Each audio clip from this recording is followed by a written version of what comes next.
High-energy physics aims to identify the elementary building blocks of matter and the interactions between them. To achieve this goal, experiments collide particles with high energy to directly produce elementary particles.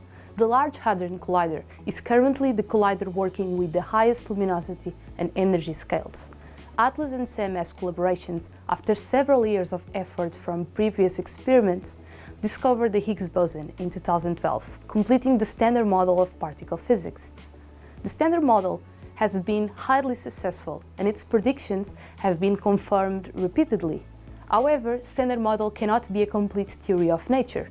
Several phenomena are not explained using the standard model, motivating the searches for new physics.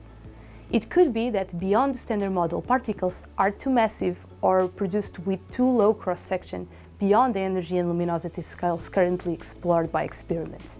But also, the current search program may simply not be sensitive to the regions of phase space populated by beyond the standard model physics. The LHC has conducted hundreds of searches for new physics, and so far, no definitive evidence for physics beyond the standard model has emerged. So, if there is new physics in the current LHC data, it is important that we don't miss a discovery simply because we looked in the wrong direction. The currently most used search paradigm for new physics is using target-specific models, but it can be that the model dependencies on the current searches are creating blind spots for unconventional new physics signatures.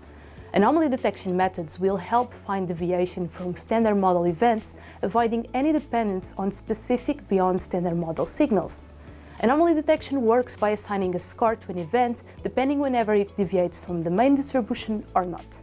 In a well-functioning AD method, events with low score are likely associated with the background, while those with higher scores are more likely to be signal events. AD for particle physics is being explored across several different classes.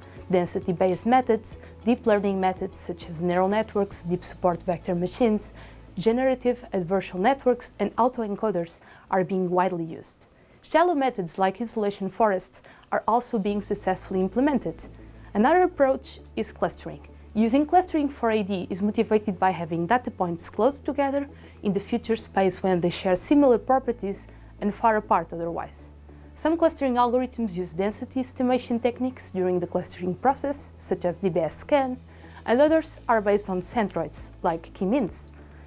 On the other hand, convolution networks are being applied with improved performance for image representation.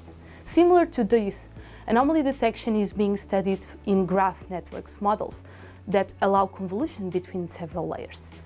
Using these graph representations, we can choose to represent the full event as a graph, in which the nodes describe physics objects, or we can consider a graph as a single jet, where nodes are hadronic constituents that were clustered into the jet. Jets that come from Parton scattering process resulting in Parton showers that hadronize into these objects have transitioned from being an inconvenience to becoming one of the most useful objects for analysis. We now know how to use jet constituents to identify different signals. Jets no longer are required to serve as universal analysis objects, and instead we can leverage various subject features and find anomaly jets. Okay, so what is the best approach? What methods have the best performance, and how can we evaluate their performance in a comparative analysis? Can we combine them and find variations that better suit our LHC data? Don't miss the next chapters.